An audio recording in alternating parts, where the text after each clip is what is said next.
போதை கலாசாரத்திற்குள்ளே உள்ளாகி இருக்கிறவர்கள் அல்லது போதை கலாசாரத்திற்கு உட்படுத்த தூண்டுகிறவர்கள் திருந்த வேண்டிய காலம் வந்திருக்கிறது.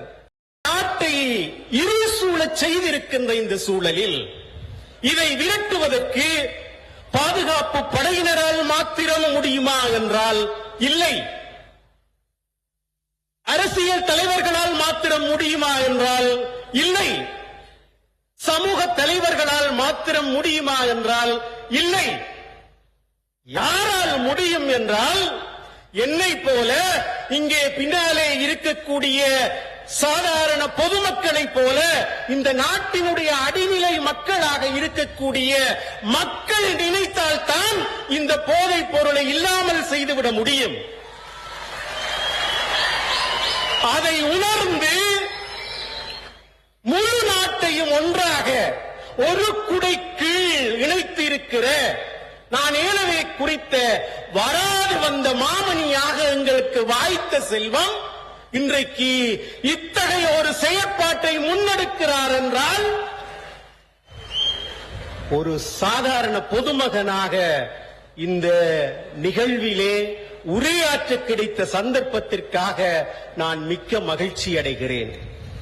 மேன்மைக்குரியவர்களே, அக்டோபர் மாதத்திலே சுகததாச உள்ளரங்கிலே இதனுடைய தேசிய நிகழ்வு இடம்பெற்றது. இன்றைக்கு யாழ் மாவட்டத்திற்குரிய நிகழ்வு மக்கள் இயக்கமாக இது முன்னெடுக்கப்படுகிற பொழுதுதான் போதையை இந்த நாட்டிலே இருந்து விரட்டி ஒழிக்க முடியும். இல்லை என்றால் ஆங்காங்கே ஒளிந்து ஒளிந்து ஒளிந்து வெறும் செய்திக்காகவும் பத்திரிகை வெளிப்பாட்டிற்காகவும் இவை தாண்டவமாடுமே தவிர உண்மையிலேயே இந்த நாட்டிலே இருந்து போதையை ஒழிக்க முடியாது.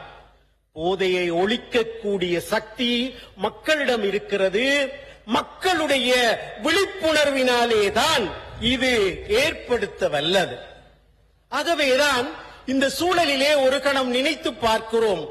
போதையினுடைய சாம்ராஜ்யம் சரிய வேண்டும் என்றால் சட்டம் தன்னுடைய கடமைகளை செய்து கொண்டு போகிறது.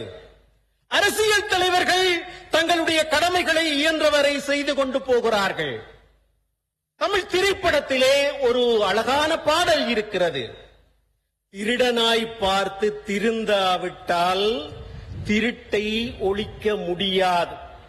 ஆக போதை கலாசாரத்திற்குள்ளே உள்ளாகி இருக்கிறவர்கள் அல்லது போதை கலாசாரத்திற்கு உட்படுத்த தூண்டுகிறவர்கள் திருந்த வேண்டிய காலம் வந்திருக்கிறது. அத்தகைய காலத்தை ஏற்படுத்த வல்லவர்கள் யார் என்றால் நிச்சயம் மக்கள்தான். போதை கலாசாரத்தை தூண்டுபவர்கள் என்னையோ அல்லது என் வயதொத்தவர்களையோ மூத்தவர்களையோ இலக்கு வைப்பது கிடையாது. அவர்களுக்கு தேவை ஜெனரேஷன் Z-ஐ சேர்ந்தவர்கள் அல்லது அதைவிட கீழானவர்கள். ஒரு 18 வயதிற்கும் 25-30 வயதிற்கும் இடைப்பட்டவர்கள் தான் இலக்கு குழுக்களாக இருக்கிறார்கள். அவர்கள் இலக்கு வைக்கப்படுகின்ற பொழுது இலங்கையை வீழ்த்திவிடலாம், இலங்கையின் மீது இருளை சூழச் செய்யலாம் என்ற ஒரே நோக்கத்திற்காக இது ஒரு சர்வதேச வலைப்பின்னலாக எங்கள் நாட்டிற்கு கிடைத்த ஒரு பெரும் சவாலாக இந்த போதை அச்சுறுத்தல் இருக்கிறது என்பதை நண்பர்களே நீங்களும் அறிவீர்கள், நானும் அறிவேன். ஆனால் இதை சாதாரணமாக கடந்துவிட முடியாத சூழலிலே வாழ்கிறோம். ஏனென்றால் இதிலே சம்பந்தப்பட்டவர்களுடைய நிலை அப்படி இருக்கிறது. எத்தனையோ உயிர் அச்சுறுத்தல்கள் இருக்கின்றன, எத்தனையோ ஆபத்துக்கள் இருக்கின்றன. அதற்குள்ளே இருந்து மீண்டெழ வேண்டிய ஒரு சூழலிலேதான் போதை ஒழிப்பு என்கிற இந்த தாரக மந்திரத்தை செயற்படுத்த வேண்டி இருக்கிறது.